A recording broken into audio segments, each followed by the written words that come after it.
días. ¿Quién vive en Nicaragua? Gente que no vende patria. Bienvenidos, bienvenidas a Sin Fronteras. Hoy es miércoles 15 de febrero. Ya pasó la mitad. ¿Dónde viaje? Curva abajo. De 2023. Con Carlos José Hurtado y con Byron José Baltodano cuando son las 6 de la mañana con 29 minutos. Sin Fronteras, la revista con William Griggs Vivado. En la primerísima 91.7 y 105.3 FM.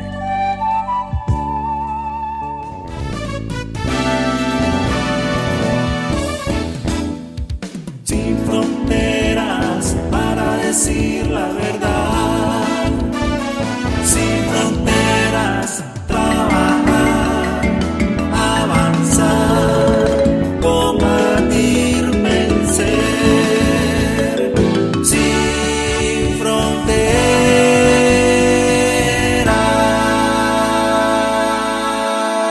6 de la mañana con 33 minutos. Cuánta cosa que hablar, ¿verdad? Bueno. Pero quiero empezar desde otra perspectiva, desde otra manera de decirlo, o de recordarlo. Quiero recordar a Nora Astorga, una extraordinaria compañera a quien tuve el privilegio de conocer en los años 80. ¿Por qué? Por varias razones, pero a ver si me voy acordando de todas. Se requiere tener un enorme valor para lo que ella hizo. Pongan cuidado. La dictadura está en el poder con todo su ejército, su aparato represivo, el control de la sociedad total. Y Nora Astorga recibe una tarea del Frente Sandinista que requiere no solamente valor, sino desprendimiento personal. La inteligencia del Frente había detectado que al jefe de la seguridad somocista, un asesino consumado, criminal de guerra, el Perro Vega se le decía, en la especialidad de la Guardia Nacional se le llamaba el G2. Así es, por ejemplo, en Panamá era así también. Entonces, él era el general Reinaldo Pérez Vega, conocido por ser un Juan Tenorio. Eso es lo que detecta el Frente. Entonces decide hacer un operativo para secuestrarlo. Esa era la idea, secuestrarlo. Y a cambio pedir liberación de los prisioneros políticos. Esto es antes de agosto del 78.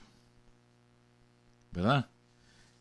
Nora Astorga es una mujer, una abogada, trabaja en un despacho, tiene una buena posición económica, ¿verdad?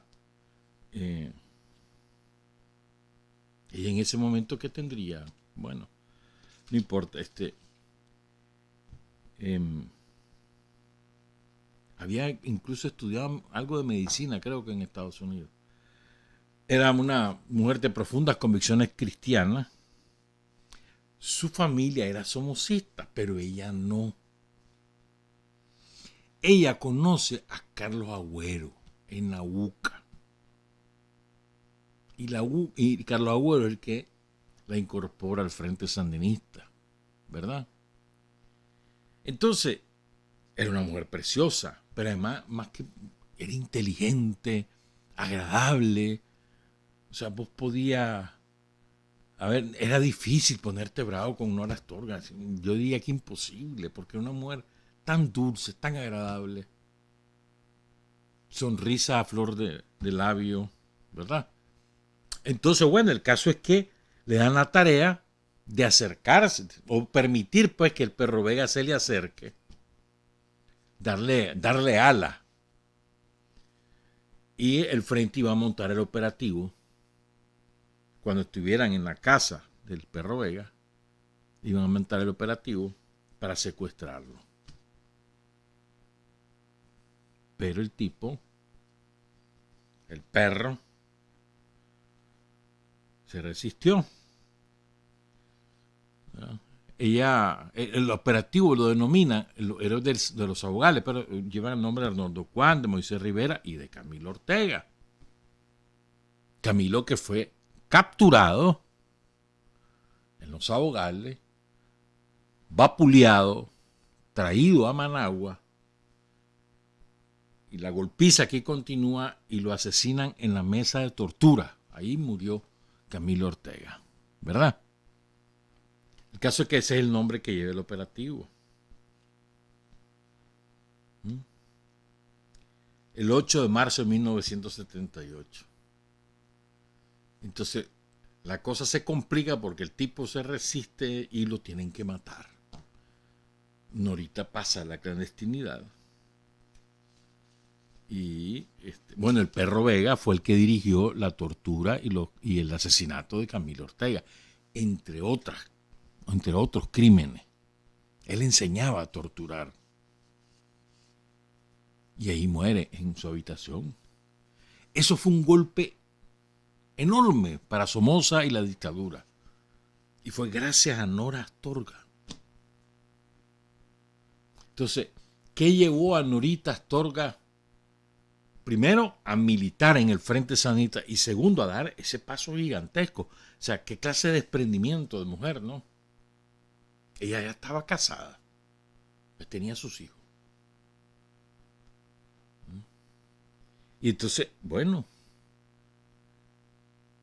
la única explicación es el amor al pueblo de Nicaragua.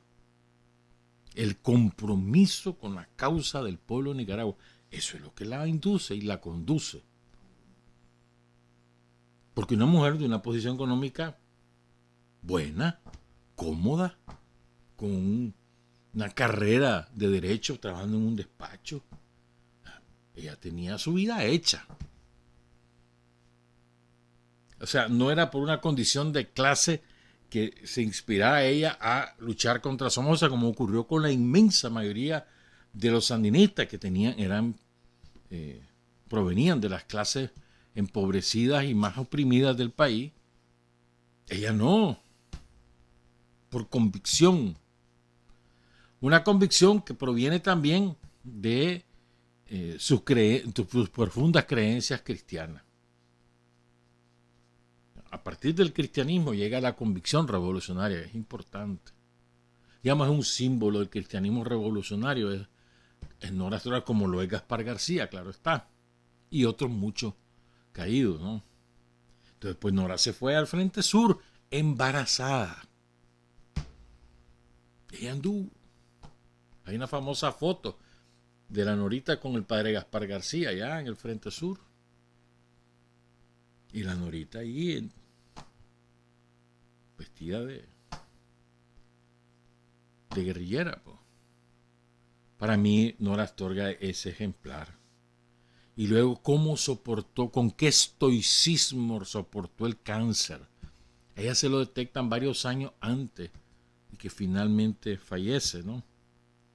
Ella murió, hace 35 años, ¿no? En el 88. Y el día 14 de febrero.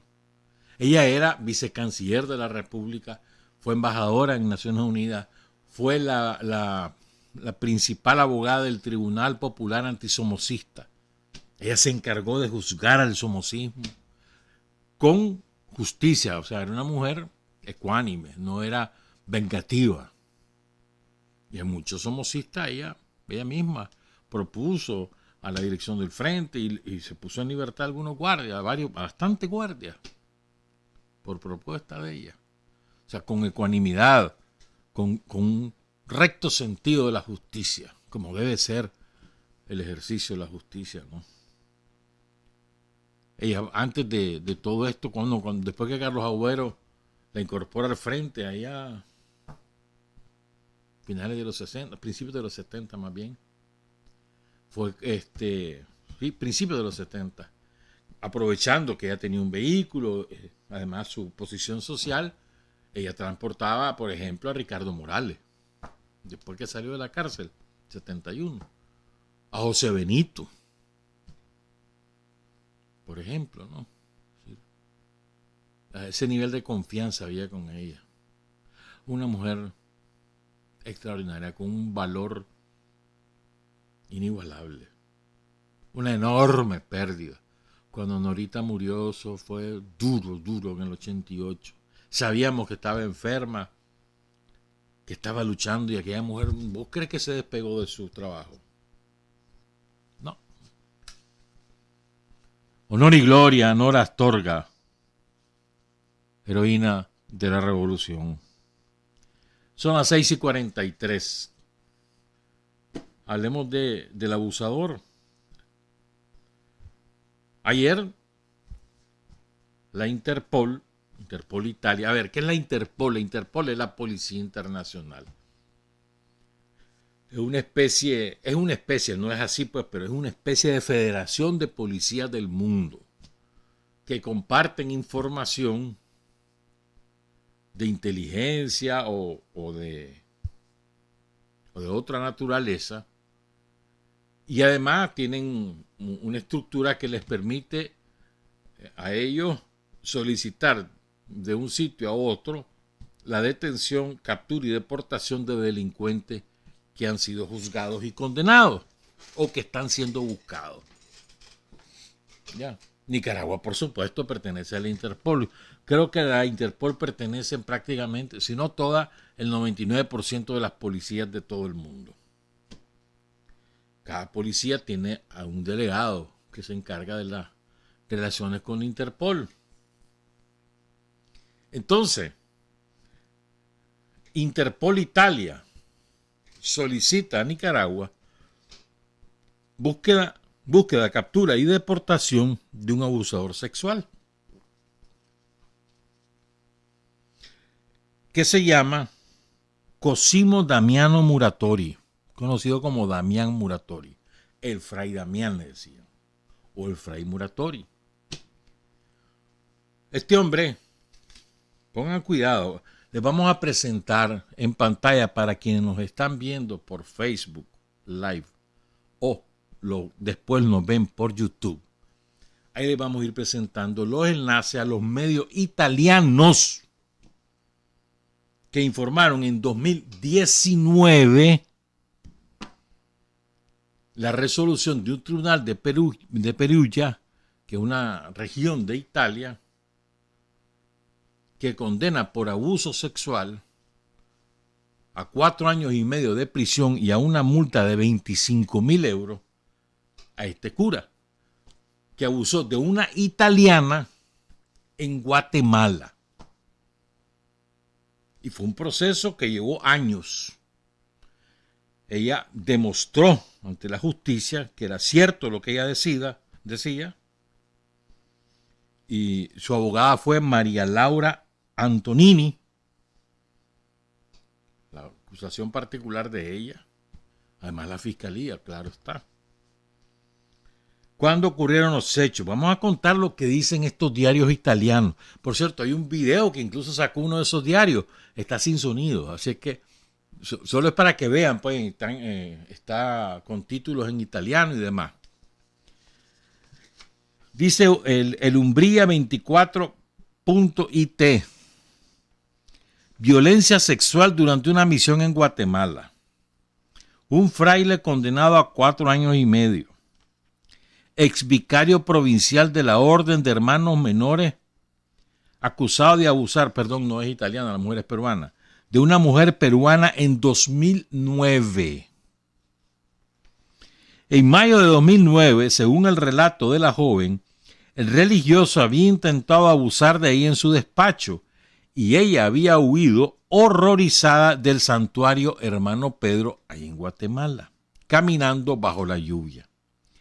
Esa misma noche, sin embargo, no pudo evitar participar en una cena durante la cual el clérigo, o sea, este cura, Cosimo, qué sé yo cómo se pronuncia eso, Damiano Muratori, ¿verdad? Ese hombre, esa misma noche, en una cena, ¿verdad? llegó a tocarle sus partes íntimas por debajo del mantel. También habría cogido por la fuerza la mano de la chica poniéndosela bajo el hábito, continuando con un comportamiento ofensivo, violento y prevaricador, a pesar de la presencia de otras personas. Esto es 2009 que ocurrieron estos hechos. La sentencia fue 10 años después, el 6 de noviembre de 2019, hace 3 años y un poco más, y 3 meses. Hay otros detalles también. Este hombre tiene 75 años, ¿eh? Era el encargado del santuario dedicado al Padre Odorico, que es venerado por los católicos de San Rafael del Norte y de muchas partes del país. Un padre que fue muy importante en el inicio del proceso de paz allá en la zona, en las montañas de Yalí, entre la contrarrevolución y el ejército popular sandinista. Dice, aquí hay otro detalle en otro diario que se llama Ciao Silvia, Forum Free. No es diario, sino es para publicar cosas de los italianos fuera de Italia. Entonces dice, la chica contó que todo había comenzado durante una excursión. El primer acercamiento había tenido lugar mientras ella y el fraile estaban sentados en el asiento trasero del coche en que viajaban. Perturbada por el comportamiento del padre Damián y aún incrédula, unas horas más tarde la víctima fue acosada de nuevo por el fraile en su despacho. Tras intentar besarla, el franciscano le metió las manos bajo la camisa, desabrochándole el sujetador, el brasier. Aterrorizada, la joven consiguió soltarse y escapar, y después viendo lo de la cena que ya les conté. Bueno, pero es que hay un detalle en lo de la cena. Dice, durante la fiesta, la cena organizada por la misión, se vio obligada a sentarse junto al fraile porque él le había reservado el sitio. Y tuvo que sufrir en silencio numerosos abusos. Dice, el tipo le hablaba en italiano porque todos los que estaban en la mesa solo hablaban español. Le pidió que abriera las piernas, la manoseó por la fuerza y la obligó a que ella le tocara sus partes. Le agarró la mano y se la puso en sus partes el cura. Dice el diario italiano, una auténtica pesadilla que llevó a la víctima a dirigirse, oigan esto, una auténtica pesadilla que llevó a la víctima a dirigirse al sacerdote encargado de la misión. Todo fue en vano, ya que éste, según informa Corriere de Umbría, que ahí tenemos también el enlace, solo había intentado encubrir el asunto. Tras prometerle, el superior le promete que hablaría con el padre Damián, ella le pide la máxima confidencialidad, pero el padre superior le dice que dejara de darle vueltas al asunto y que siguiera adelante. O sea, olvidaste lo que pasó, ya está, no. Sin embargo, cuando ella regresa a casa en Italia, presenta la denuncia ante los carabinieri y les cuenta lo que había sufrido.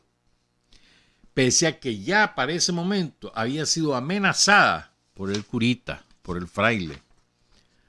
Cosimo, quién sabe, Damiano Muratori, me parece más que Cosimo. Damian Muratori. Bueno, de ahí vino el juicio. Años. Hasta que finalmente lo condenan. 4 años y medio a la cárcel, 25,000 euros le tiene que pagar a la muchacha. Por supuesto, el nombre no se conoce. Hay que proteger la identidad de la víctima en concepto de daños y perjuicios provisionales. ¿No? El principal argumento de la defensa del cura es que cómo era posible que eso pasara en una cena y que los demás comensales en la mesa no se dieran cuenta y no hay mantel. Pues. ¿Quién se va a dar cuenta? Y esto es el comportamiento típico de los superiores de los curas. Callar y encubrir. Típico. Me acuerdo de un cura de aquí. Abusó no sé de cuántas chavalas y chavalos. ¿Qué hizo Brené? Se lo llevó a México, lo mandó para México. Ahí anda, en México libre, de parroquia en parroquia, quién sabe cuántas chanchadas ha hecho. Lo mandó bajo el paraguas de otro que es acusado por 1000 actos de corrupción, que ya es un cardenal emérito, se llama Norberto Rivera. Era el arzobispo de la Arquidiócesis de México y la principal autoridad vaticana en México, pero ya lo jubilaron.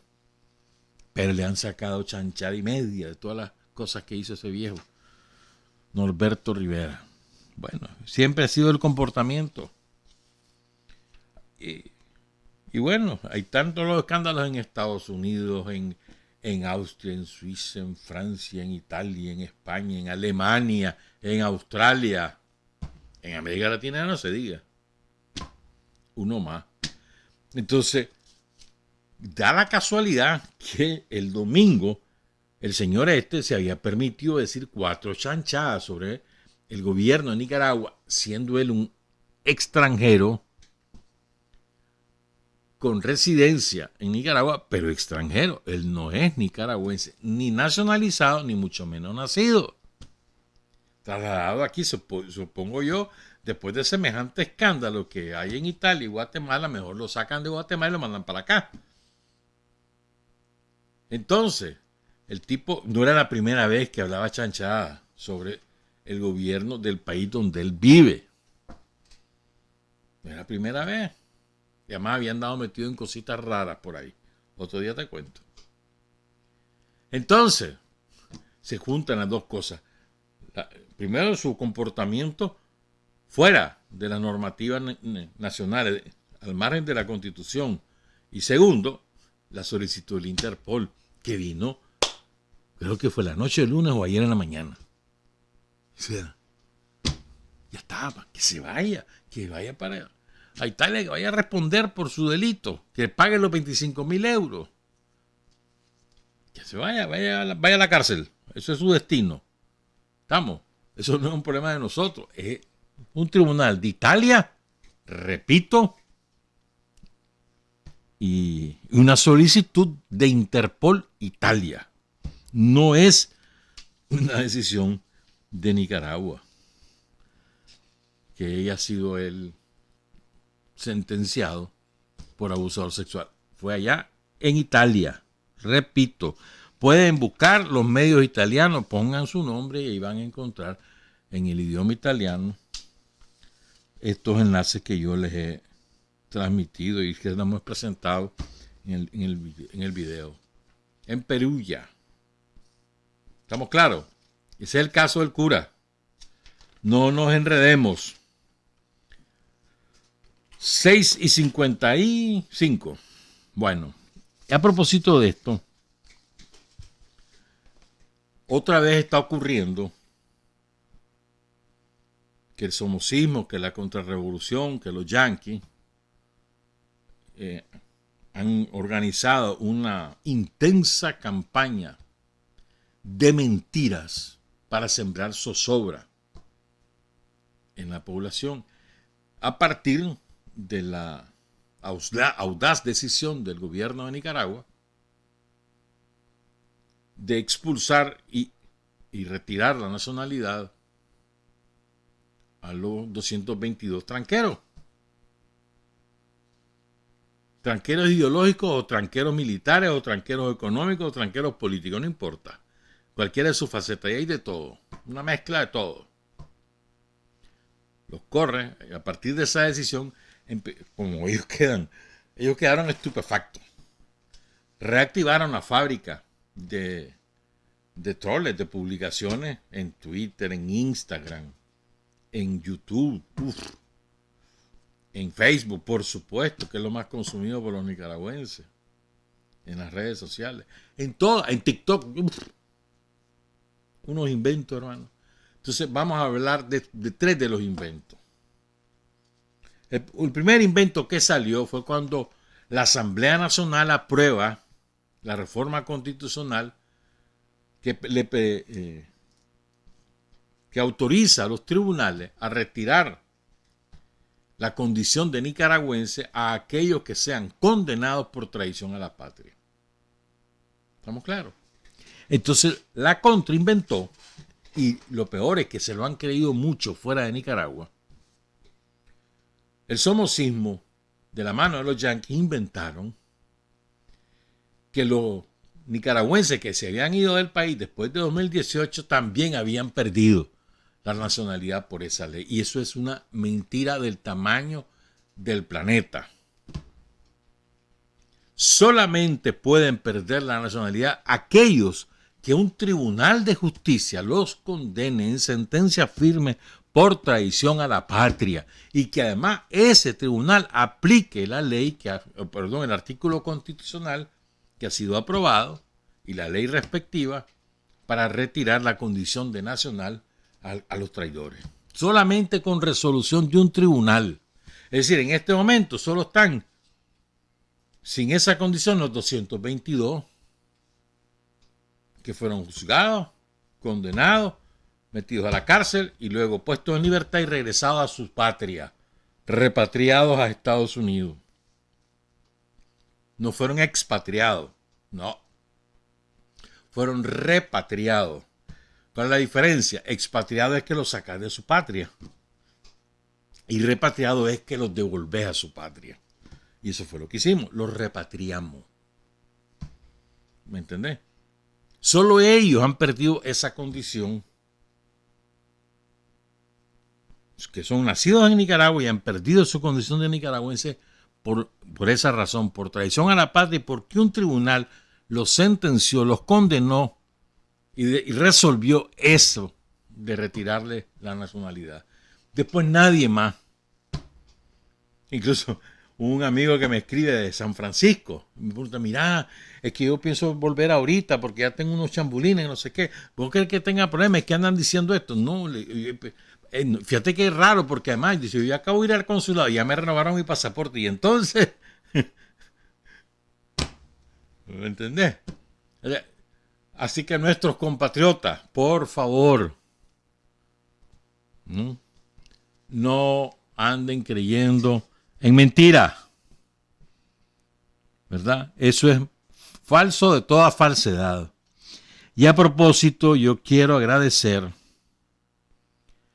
a un compañero cuyo nombre no conozco, que nos remitió a los tres que participamos en el programa. ¿A vos ya te lo dieron? No. ¿Y a vos? No. Pues ya sabés. ¿Y vos ya sabés? Bueno, nos mandó unos chambulines a los tres. Muchas gracias, compañero. Lo vino a dejar aquí don Pablo Emilio Manzanares, que trabaja en el Ministerio de Educación y él es un compañero que vive fuera de Nicaragua. Un nicaragüense que está trabajando duro para mantener a su familia, para progresar él mismo fuera de Nicaragua. Muchas gracias. No sabemos su nombre, por eso no lo digo y además, aunque me lo dijera, no lo diría tampoco. Bueno, eso es en cuanto a la primera calumnia que se lanzó, primer infundio, primer rumor.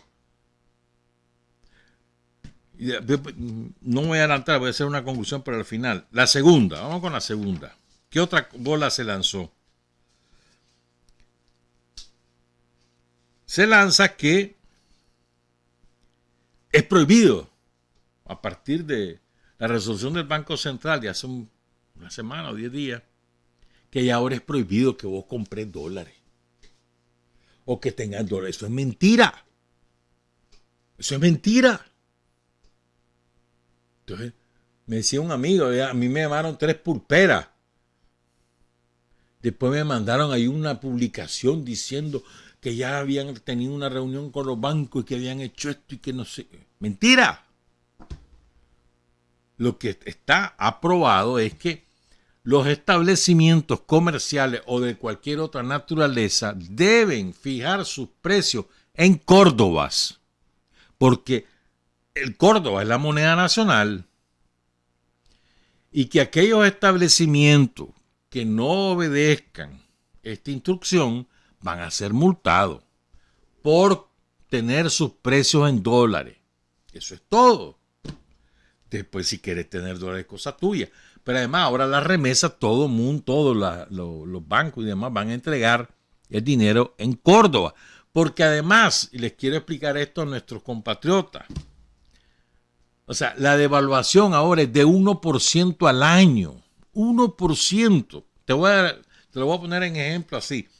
Si hoy te cuesta, por un ejemplo, por $1 te dan 37 Córdoba.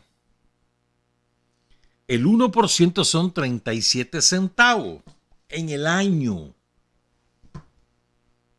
sea, no en el día, en el año. Entonces, $1 hoy te cuesta 37 centavos. Mañana te va a costar 37 centavos, perdón, 37 Córdoba. Mañana te va a costar 37 Córdoba como con 001, 002 centavos. No centavos, ahí sería milavo. ¿Ya? O sea, ya no vale la pena. No vale la pena andar comprando dólares. Solo cuando los vas a mandar afuera, obviamente. O vas para afuera, entonces vas a ir a gastar en dólares, no vas a estar en Córdoba, lógicamente. Pero aquí ya no vale la pena. O sea, es lo mismo. Córdoba que dólar, ya aquí adentro es lo mismo, ya. Porque el valor del Córdoba está fortalecido. Tenemos unas reservas inmensas, etcétera. Y esa es una decisión que se ha venido, digamos que ¿cómo te dijera yo? Que no ha sido un proceso para culminar en la decisión del 1% de evaluación, que además tiene otras connotaciones, pero no son más técnicas, pues. Pero es soberanía monetaria eso. Entonces, hoy en día, yo me acuerdo hace 15 años, por poner un periodo, hombre, era mejor ahorrar en dólares. ¿Por qué? Porque y ahí en una semana, en un mes, se depreciaba rápido el Córdoba, entonces era mejor ahorrar en dólares. Ahora no vale la pena, porque perdés. Porque cuando lo cambias, cuando lo vas a comprar, lo compras, la diferencia es mayor de lo que recibiría si lo vendiera. Entonces, ¿para qué? No vale la pena. Es mentira, pues, que esté prohibido que vos tengas dólares o que cobres en dólares. Eso es cosa tuya. Lo que no está permitido ahora es que los establecimientos comerciales, los restaurantes, las industrias, fijen sus precios en dólares. Eso sí está prohibido. Y está penado, los van a multar si lo hacen. Qué sé yo, si vas a un súper y te dicen dólares.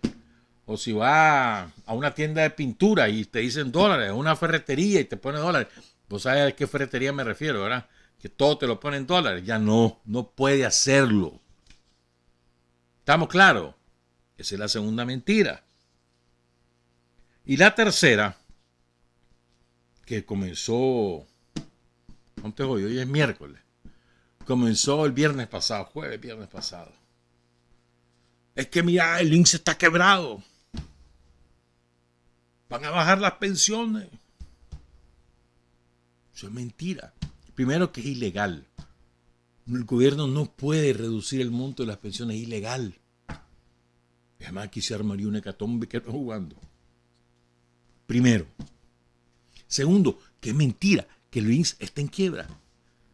Mira, en los últimos 5 años, después de la salvajada que nos hicieron en el 2018, la recuperación ha sido sostenida. Y eso, aún y con la pandemia, que la pandemia nos hizo retroceder. Pero después de 2020, la recuperación ha sido sostenida. Hay un trabajo enorme del INSS, de su dirección de afiliación. Y ahí vamos. Con algunos vaivenes, por ejemplo, baja la afiliación cuando hay menos trabajadores en zona franca o en el campo, es lo lógico, pues. Eso tiene una curva todo el año que va, y no es de ahora, sino de siempre. Una curva de afiliación y desafiliación. Pero además ha habido un incremento notable en la afiliación del seguro facultativo, es decir, el trabajador por cuenta propia que paga su seguro, el laboral y el patronal unido, y se afilia al INSS sobre todo pensando en la jubilación y también pensando en esos programas fabulosos que tiene Links. Sobre todo, pues. Bueno, entonces, eso es falso de toda falsedad. Segundo, además, el Links está tan bien que ya le terminó de pagar el préstamo a quien se lo dio, que no quiero ni decirlo, pues eso todo el mundo lo sabe. Ya terminó de pagar. Es mentira. Y como esas 3 mentiras, van a inventar otras. No tardan en decir que se está muriendo Daniel o que se está muriendo Rosario. No tardan en decirlo. Ahí salieron diciendo, me acuerdo, hace como 3 semanas, que fulano de tal de la policía está preso. Mentira. Mentira. Entonces, una conclusión, sobre todo me dirijo a los que estamos en el frente. La primera condición, compañeras y compañeros, cuando ustedes escuchen algo que afecta a los intereses del pueblo, de inmediato, por instinto, deben decir, eso es mentira. Porque el Frente Sandinista, el gobierno del Frente Sandinista, el gobierno de Daniel y de Rosario, jamás van a tomar una decisión que afecte los intereses del pueblo, jamás. Entonces, lo primero es, si vos te dice a alguien o te pregunta a alguien sobre una decisión X y vos de inmediato sabés que eso afecta a la gente, vos inmediatamente te vas a decir, eso es mentira. Aunque no lo sepas, pero con solo que te expliquen o que te digan que es algo que afecta a los intereses de la gente, ya sabes que eso es mentira. Ya está. Entonces es sumamente importante la actitud que nosotros tomemos para no dejar correr esas cosas y no andar preguntando, mira, dicen tal cosa, y va, así como en secreto.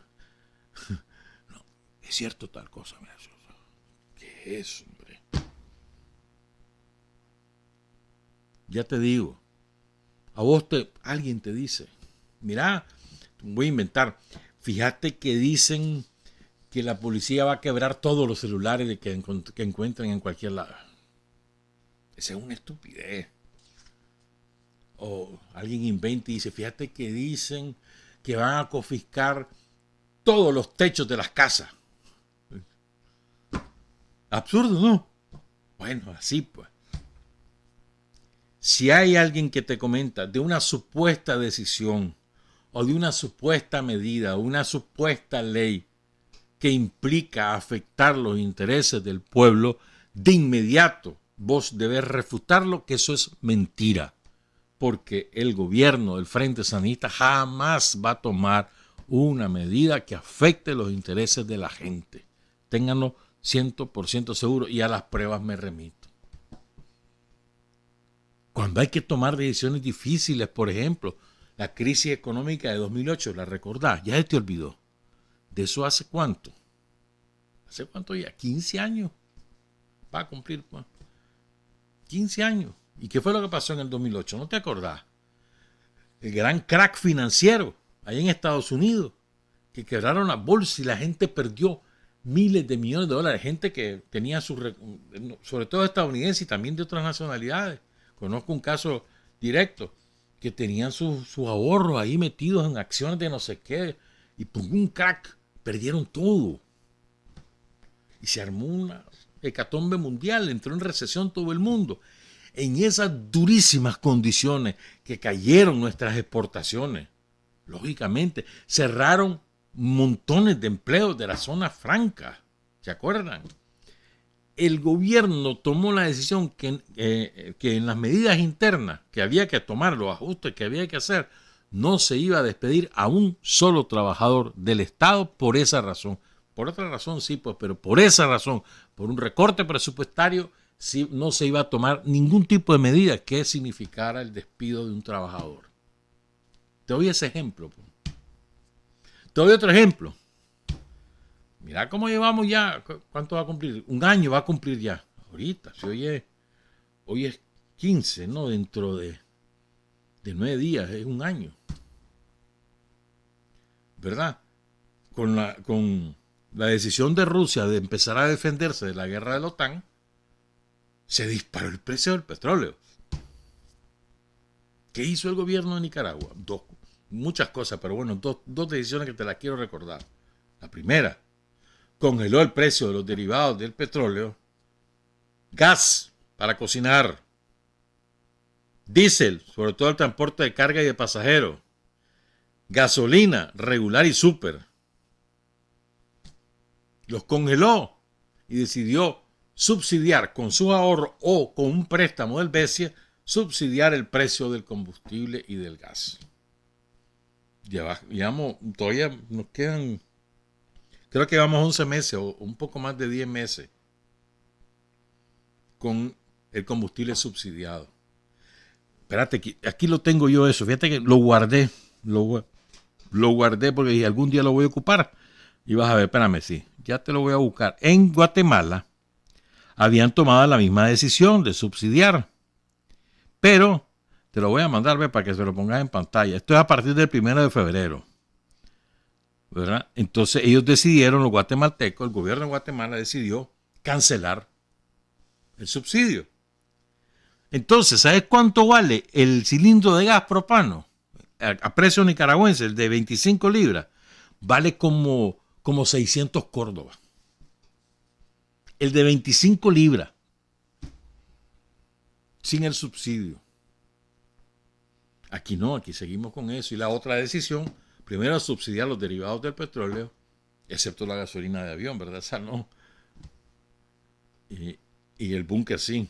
Y la otra decisión es mantener el subsidio al transporte urbano colectivo de la ciudad de Managua. Ya llevamos 17 años, ¿no? A ver, sí, creo que 17 años creo que son ya. Desde el 2006, si mal no recuerdo, 2005, que está congelada la tarifa. 2.50. Menos de 10 centavos de dólar, son como 6 o 7 centavos de dólar. Lo que cuesta, para que los que nos están escuchando fuera del país, lo que cuesta el pasaje de bus en Managua.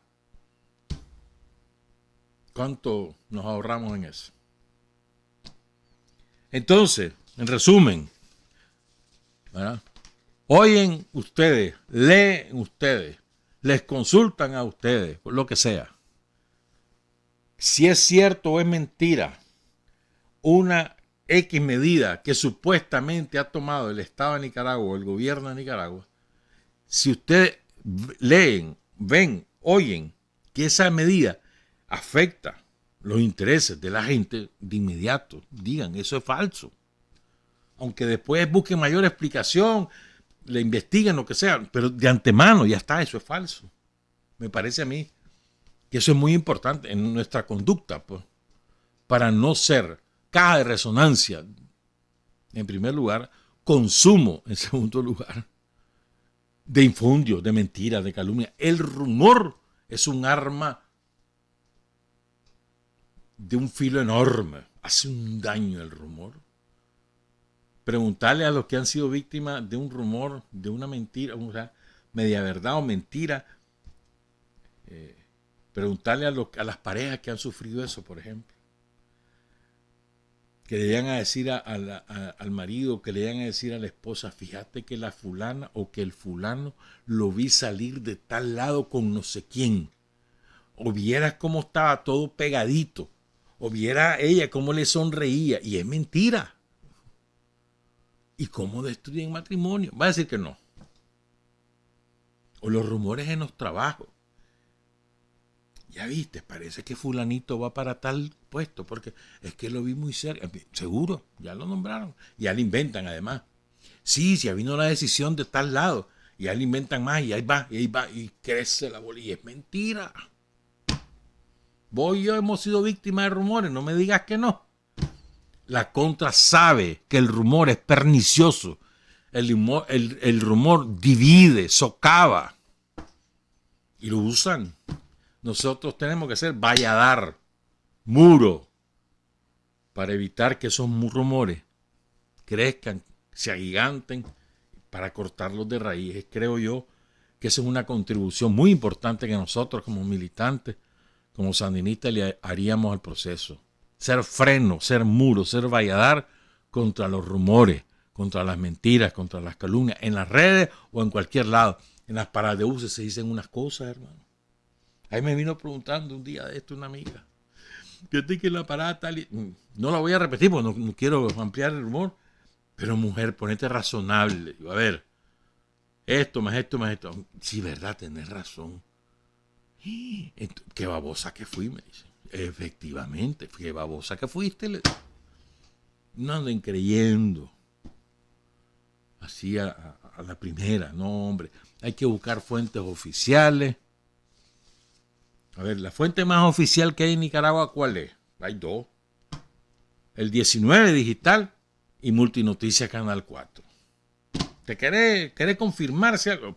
Si está ahí, es cierto. Si no está ahí, hermano, no es cierto. Y después hay que escuchar, ver, leer a las autoridades de este país. Daniel, Rosario, Gustavo Porra, el presidente o el vicepresidente de la Corte, ¿no? O la presidenta del Consejo Supremo Electoral, o la fiscal general de la República. Esas son fuentes oficiales. Bueno, una pausa y volvemos con otros temas. Son las 7:18. Hay hombres que luchan un día y son buenos. Hay hombres que luchan un año y son mejores. Pero hay hombres que luchan toda la vida. Esos son los imprescindibles. 7 de la mañana con 22 minutos. Y si los bomberos están cobrando en dólares, eso es ilegal. ¿Estamos claros? No sé si es cierto, pero hay alguien que lo dijo ahí en los comentarios de Facebook. Si eso es cierto, es ilegal. De manera que un llamado al comisionado, al comandante, Landero, el jefe de los bomberos. Si hasta acaso es cierto, que no lo sé. Eso es por las inspecciones, ¿no?, que se hacen para la conexión de energía eléctrica. Sobre todo para eso, pues. ¿No? Sí, ahí está. Entonces, si eso es cierto, eso es ilegal. Los bomberos tienen que fijar su precio en Córdoba. Estamos claros, sobre todo que son los bomberos, hermano. Así que seguramente que no. Que nos estén escuchando los compañeros, ¿verdad?, del Ministerio de Gobernación, el compañero Luis Caña, o el compañero Ramón Landero. Si acaso es cierto, ellos sabrán tomar las medidas pertinentes. Son las 7 de la mañana con 23 minutos. ¿Saben qué? Me encontré una maravilla. No me encontré, siempre lo vivo estudiando y esa cosa, pues leyendo. Y me acordé de haber leído eso de cuando las enormes dificultades, que no son nada frente a... Bueno, nosotros las tuvimos parecidas en los 80, cuando el embargo, el bloqueo y la guerra. Mano, aquí la pasamos dura y la resistimos y vencimos. Y la pasamos dura. Ya les he contado en otras ocasiones que aquí no había ni papel higiénico. Verídico. Ahí, mano. Yo creo que por eso también había mucho incremento de papel, de comprar los periódicos, hermano, porque eso es lo que te servía. Hablemos claro. Los que tienen mi edad o para abajo, pues, se tienen que acordar. Pero Cuba vivió momentos sumamente duros, durísimos, entre más o menos 89, incrementándose hasta más o menos 2002. Fueron momentos sumamente complicados, cuando el derrumbe de la Unión Soviética, la disolución y del campo socialista, que desapareció.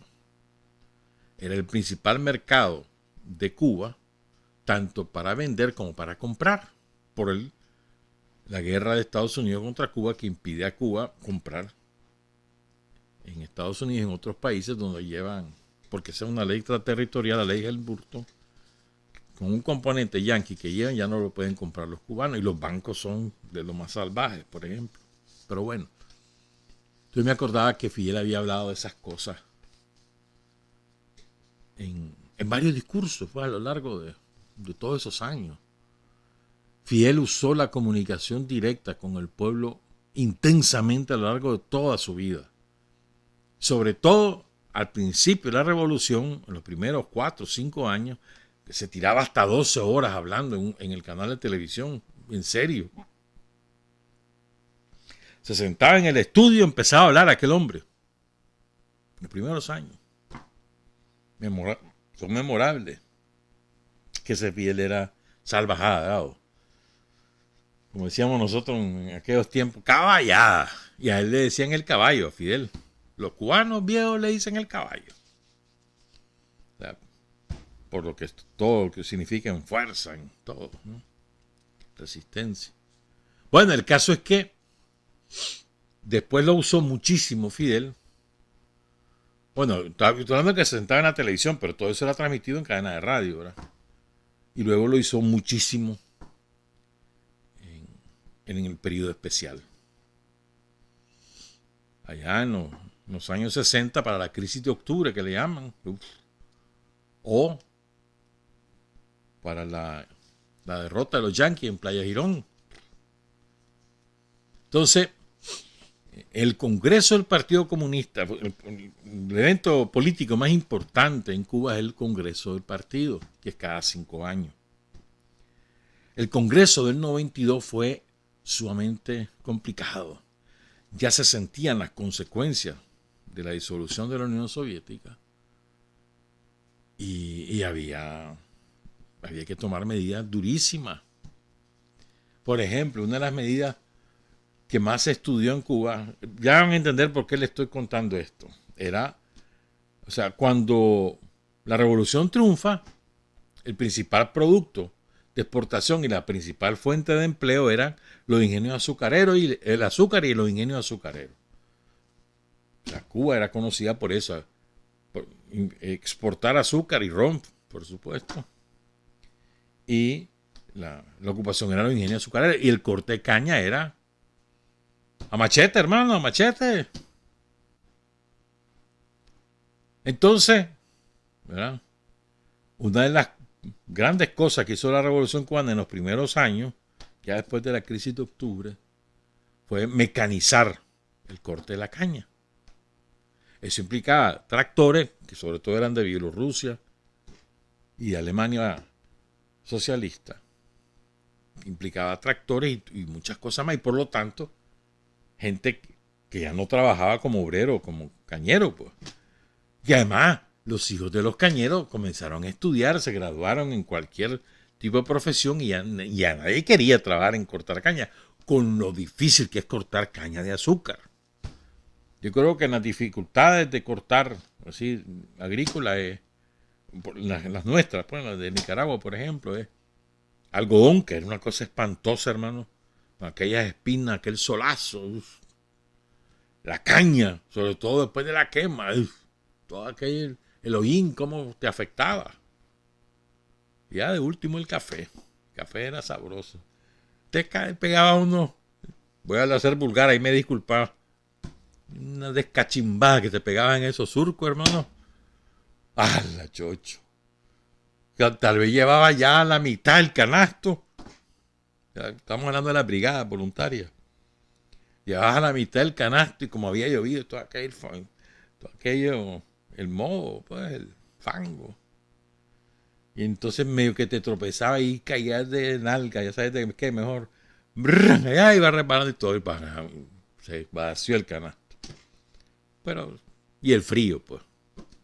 Excepto por eso, pero caña y algodón, hermano. Entonces ya nadie quería regresar a trabajar. Es lógico, ¿no? En los ingenios. Entonces, todo estaba mecanizado. Y ¿qué iban a hacer con los tractores sin repuesto y sin combustible? Todo ese tipo de cosas, dificilísimo. Sin medicamentos, sin muchas cosas. O sea, muy difícil. Heroico, el pueblo cubano es heroico. Es una cosa impresionante, ¿verdad?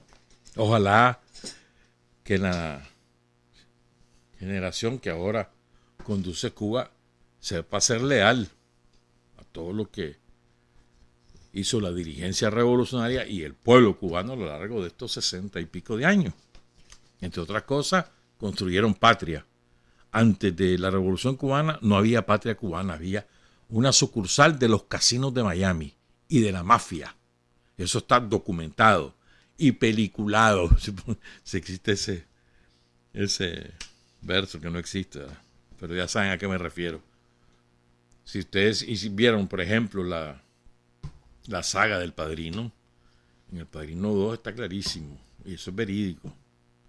Por ejemplo, pero entonces Fidel, 5 años después de aquel congreso, rinde el informe en creo que es el quinto congreso. Sí, a ver si yo estuve en el segundo, sabía. El quinto congreso, yo estuve en el 85, pero se pospuso hasta el 92. Sí, el quinto congreso, 97. ¿Estamos? Entonces ahí rendió un informe. Y al principio del discurso, más o menos como a los 10, 15 minutos de estar hablando, dijo lo siguiente. Yo lo edité quitándole la parte estrictamente cubana para que quedaran los conceptos generales. Y que hay conceptos que son una maravilla, compañero y compañero, escúchenlo. Aníbal Dedo, ¿viste? A nosotros. Él cuenta, ¿verdad? Entonces, lo que ha pasado con el periodo, con la disolución de la Unión Soviética. Recordemos que Fidel fue el primer dirigente mundial que advirtió lo que estaba pasando en la Unión Soviética y anticipó la disolución si no se corregía el rumbo que había tomado Gorbachov. Como siempre, la historia le dio la razón a Fidel. En aquel momento yo incluso decía, está loco Fidel. Y a veces el hombre tuvo razón, otra vez. Bueno, entonces está contando eso al principio y después viene y dice, a la revolución le contaban los días, todos los días, como a nosotros en el 2018, ¿verdad? Que cuántos le faltaban, cuántos días. Desde que se desarticuló el campo socialista, antes que la URSS, todos los días estaban en el mundo esperando la noticia del día en que desapareciera la revolución cubana. Hacían pronósticos de todas clases. ¿Cómo podría resistir ese país tan pequeño al lado de Estados Unidos?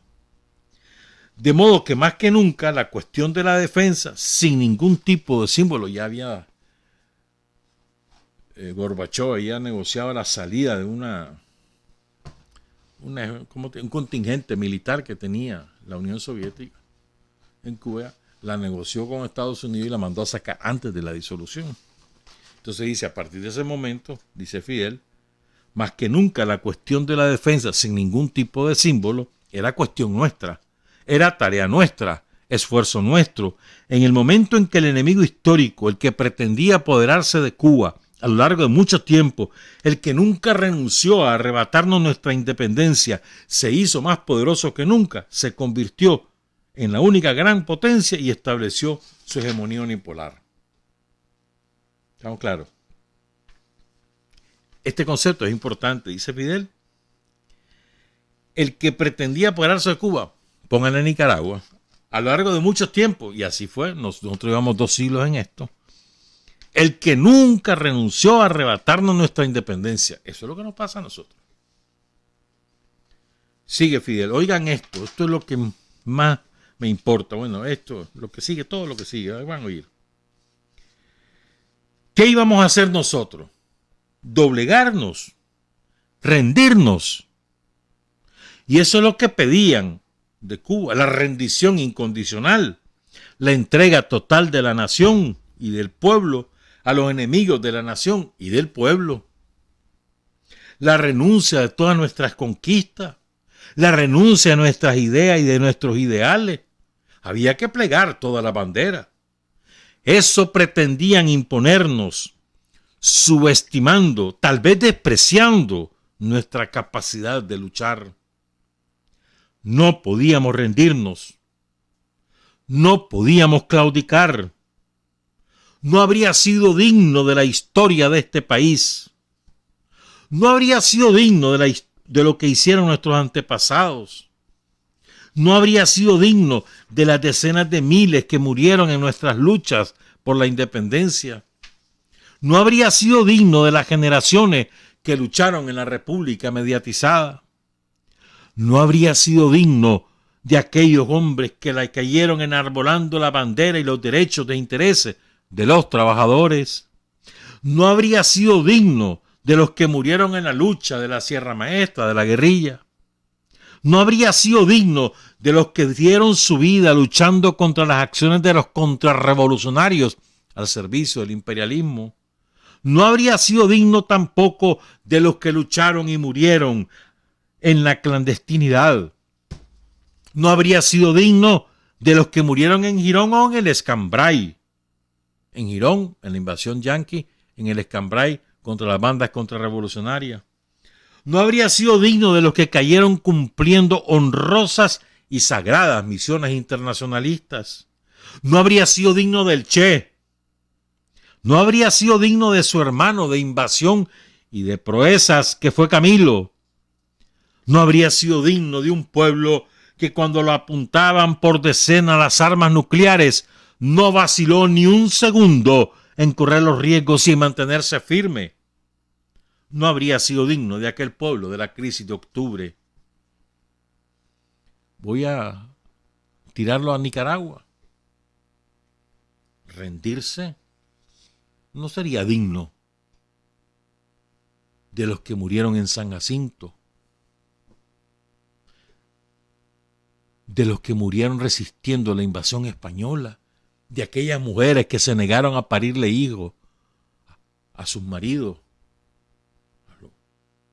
de los pueblos originarios, para no dejarle soldados ni esclavos a los invasores. La huelga de los vientres.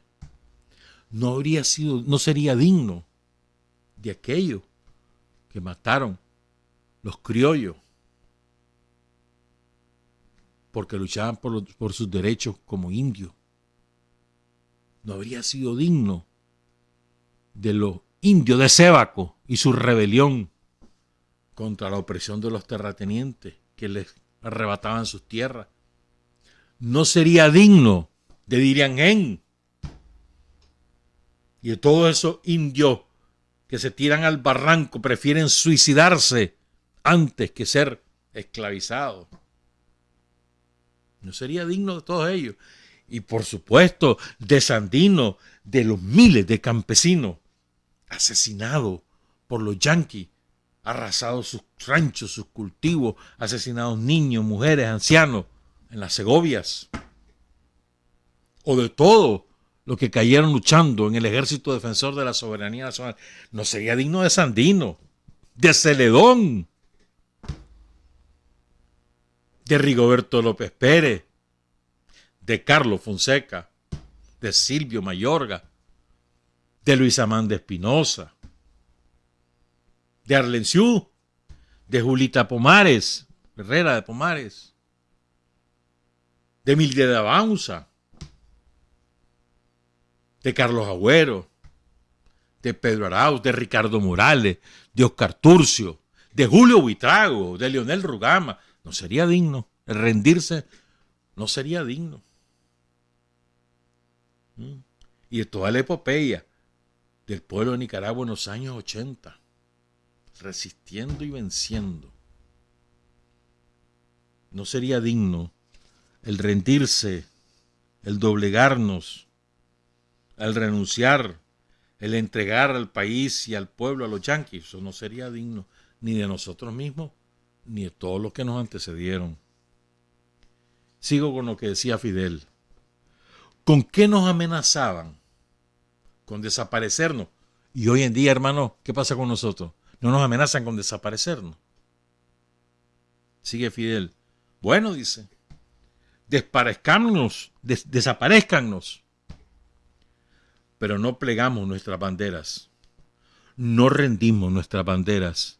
Si un pueblo entero estaba dispuesto a dar su vida y lo estuvo siempre, ¿con qué podían amenazarnos? ¿Con qué podían vencernos? ¿Con qué podían desenraizarnos? ¿Quitarnos la patria? ¿Quitarnos la justicia? ¿Toda la justicia conquistada? ¿Quitarnos la revolución? ¿Quitarnos el honor? Y convertirnos en cualquier cosa, en un pueblo de esclavos, si a los que regresan al pasado no les queda otra alternativa que el oprobio y las cosas más oprobiosas del pasado. Y fueron muchas las que vivió nuestro país. Como grande fue su orgullo cuando se sintió libre, cuando se sintió revolucionario, cuando se sintió soberano, cuando se sintió dueño de sí mismo y de su destino.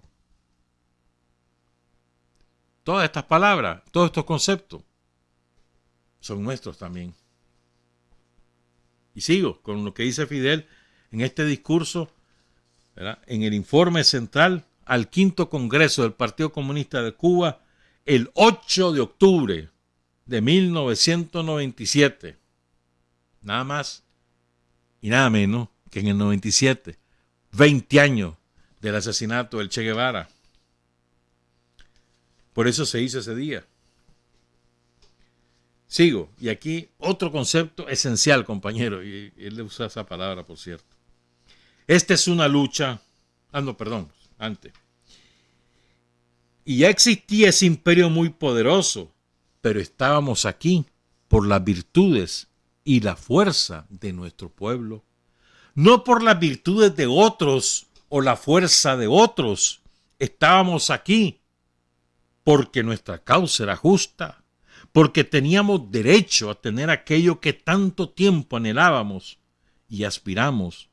Cualquier cosa menos retroceder. Cualquier cosa menos rendirnos.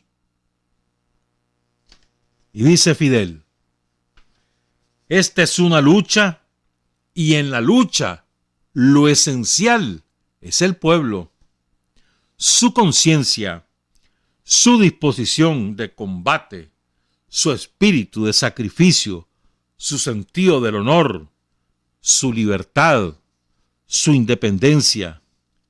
Y el pueblo es el pueblo, no las excepciones.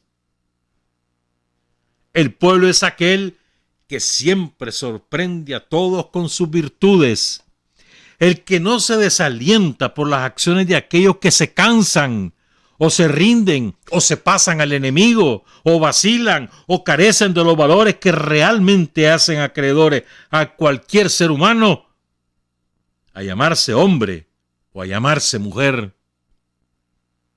Este es el pueblo con el que siempre se contó, cuando incluso ninguno de nosotros era conocido, pero como a todo lo largo de la historia hubo hombres que comprendieron que sin el pueblo nada es posible, también para los que iniciamos esta fase de la revolución y por nuestras mentes bullían ideas revolucionarias, siempre el elemento fundamental que estaba presente era el pueblo, y en ese pueblo confiábamos. Piensa bien.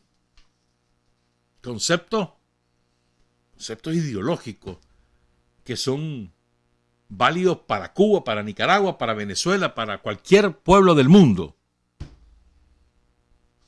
Y vamos a desmenuzarlo, irlo repitiendo poco a poco estas frases, ¿no? Esta es una lucha, y en la lucha lo esencial es el pueblo. Que no se nos olvide esto, hermano. En la lucha lo esencial es el pueblo. No sos vos, ni soy yo, ni son los traidores, ni son los enemigos. Lo esencial en la lucha es el pueblo. Su conciencia, su disposición de combate, su espíritu de sacrificio, su sentido del honor, su libertad, su independencia. Y este otro concepto es brutalmente cierto, crudamente cierto. El pueblo, dice Fidel Castro, es el pueblo, no son las excepciones. El pueblo es aquel que siempre sorprende a todos con sus virtudes. El que no se desalienta por las acciones de aquellos que se cansan, o se rinden, o se pasan al enemigo, o vacilan, o carecen de los valores que realmente hacen acreedores a cualquier ser humano de llamarse ser humano. Esto es sumamente importante en mi opinión. El pueblo no son las excepciones. no son los traidores, no son los cobardes. El pueblo, es el conjunto. El que es portador y depositario de soberanía, de independencia, de honor, de libertad, de justicia, de revolución. No son las excepciones. No son, ¿verdad?, los que se desalientan por las acciones de aquellos que se cansan, o se rinden, o se pasan al enemigo, o vacilan, o carecen de los valores que realmente hacen acreedores de llamarse ser humano. Recuerden entonces, siempre el elemento fundamental es el pueblo, siempre. Y sigue Fidel. Para enfrentar esta situación, el periodo especial que les contaba, teníamos al pueblo, teníamos al partido y teníamos al Estado. Con esto se podía contar para resolver lo insoluble y para hacer lo imposible, porque era la contradicción entre los que decían que no era posible y los que creíamos que era posible. ¿Estamos claros? Esto es, los que decían que no es posible que ustedes resistan y los que decíamos sí, es posible hacer lo imposible. Pero también hay una alternativa que ha estado presente desde el primer día y desde los tiempos de Maceo, el luchador por la independencia general, y de los luchadores por la independencia en 1868, en 1895, de los tiempos de Martí, que es la alternativa que se expresa en nuestra consigna de patria o muerte. Si no es posible la patria, no tememos a la muerte, que es lo que dice el himno de Cuba, ¿no? Que morir por la patria es vivir. Si no es posible la patria, no tememos a la muerte. Es linda esa frase, de una carga ideológica y de sentimiento muy profunda. Si no es posible vivir con honor y con justicia, si no es posible ser hombre y ser mujer libre, ¿para qué queremos la vida? Es preferible la muerte. Y más cuando los hechos prueban o están probando de una manera irrebatible que la muerte, como podríamos decirle al Che, no existe. Al contrario, cuando los hombres escogen el deber y el honor, cuando escogen lo que es justo, es precisamente cuanto más viven, porque viven mientras viven una idea. Y las ideas no mueren, las causas justas se perpetúan a lo largo de los tiempos, como se perpetuarán nuestras ideas y se perpetuará nuestra causa justa por encima de las victorias parciales y efímeras de los enemigos de esas ideas, de los enemigos de esas causas justas. Y nosotros escogimos hace rato en este dilema y por eso decimos también socialismo o muerte, patria libre o morir. Decimos nosotros. Recuerden, si no es posible la patria, no tememos a la muerte. Y decía Fidel, cuando los hombres escogen el deber y el honor, cuando escogen lo que es justo, es precisamente cuanto más viven, porque viven mientras viva una idea y las ideas no mueren. Las causas justas se perpetúan a lo largo de los tiempos. ¿De qué vale un hombre o una mujer? ¿De qué vale el ser humano cuando renuncia a esos valores y se queda tan tranquilo? ¿Para qué? Para vivir, comer, dormir, vegetar. Nadie aquí quiere esa vida. Había que enfrentarse al problema inédito, problema único, cosa nueva en la vida y la historia de la humanidad, el pueblito pequeñito frente a la más poderosa potencia de la historia humana, la más rica, la de más poder militar, económico y político y sin aliados. Aunque con muchos amigos, sí, con la solidaridad de toda la gente honesta de este mundo, de todos aquellos a los que no pudo llegar la mentira ni la infamia que producen en serie las potencias imperialistas. Esto es tan cierto entonces como ahora.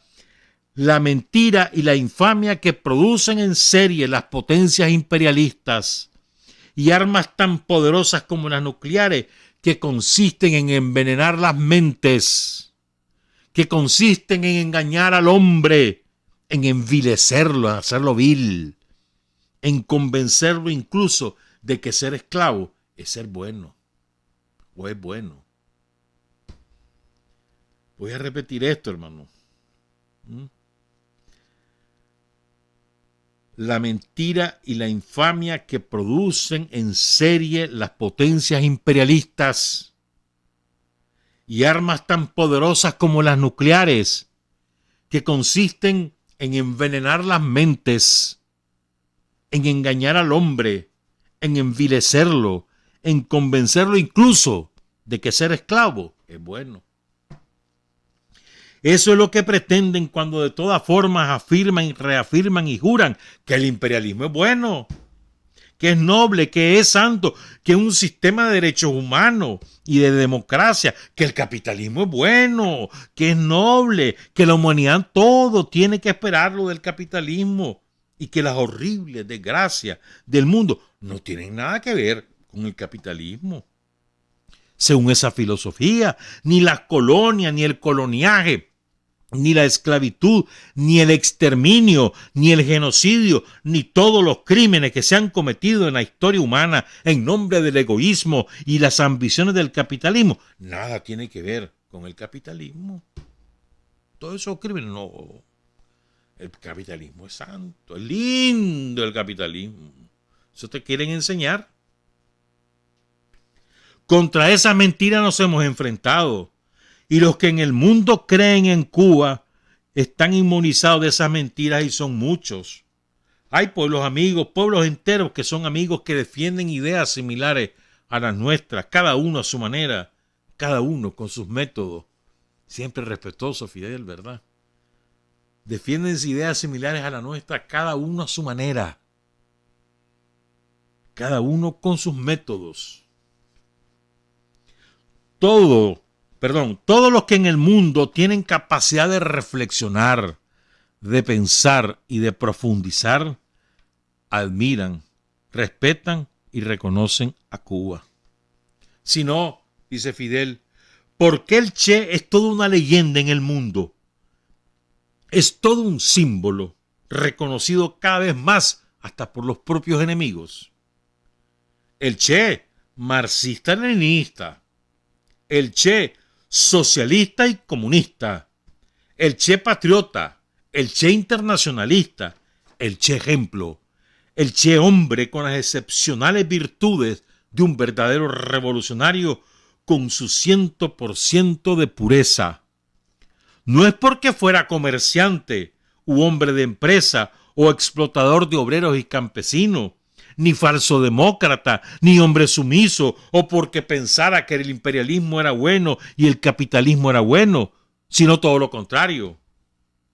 Porque el Che pensaba que era malo, muy malo, tanto el imperialismo como el capitalismo que lo engendró. Esa es una prueba y debe ser un aliento para todos, una demostración del mérito de las ideas y de los principios, el hecho que el Che hoy es toda una leyenda en el mundo. Y cierro con lo que decía Fidel en ese memorable discurso en la apertura del 5º Congreso del Partido Comunista de Cuba en 1997, el 8 de octubre. Cierro con este párrafo. Nuestro pueblo se decidió a responder como debía responder, y en el terreno amargo, difícil de la lucha, en las condiciones en que tenemos que luchar, cuando de esa lucha depende el destino de nuestra nación, de millones y millones de personas, de todo nuestro pueblo. Lucha larga, no es la lucha de una hora, de un día o de un año, es de mucho tiempo, como le demuestra el tiempo que lleva luchando este país por ser lo que es hoy y por mantener lo que conquistó a lo largo de tantos años. Fíjense bien, la lucha es un terreno amargo y difícil, cuyo resultado de victoria son el dulce para el militante, para el revolucionario. el resultado en victoria. Y nosotros nos metemos a luchar para vencer. Si morimos en el camino, ni modo, pero no es para eso que nos metimos. Nos metemos en la lucha para vencer. Estamos en la lucha en Nicaragua para vencer la pobreza, para defender la patria, la soberanía, la autodeterminación, el sentido de dignidad y de honor del cual nos han dado ejemplo a lo largo de siglos los nicaragüenses, el pueblo nicaragüense. Sí, la lucha es amarga, es verdad, es difícil, también es verdad.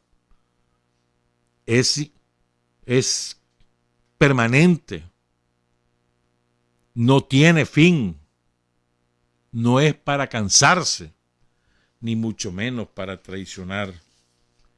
Y recuerden la definición de Fidel, el pueblo es todo, no es el que se cansa, no es el que traiciona, no es el que deserta, no, el pueblo es el conjunto. Las excepciones no definen al pueblo. Al contrario. Trabajar, avanzar, combatir, vencer. Patria y libertad. Revolución es sentido del momento histórico. Es cambiar todo lo que debe ser cambiado. Es igualdad y libertad plenas. Es ser tratado y tratar a los demás como seres humanos. Es emanciparnos por nosotros mismos y con nuestros propios esfuerzos. Es desafiar poderosas fuerzas dominantes dentro y fuera del ámbito social y nacional. Es defender valores en los que se cree, al precio de cualquier sacrificio. Es modestia, desinterés, altruismo, solidaridad y heroísmo. Es no mentir jamás ni violar principios éticos. Es convicción profunda de que no existe fuerza en el mundo capaz de aplastar la fuerza de la verdad y las ideas. Revolución es unidad, es independencia, es luchar por nuestro sueño de justicia para Cuba y para el mundo, que es la base de nuestro patriotismo, nuestro socialismo y nuestro internacionalismo.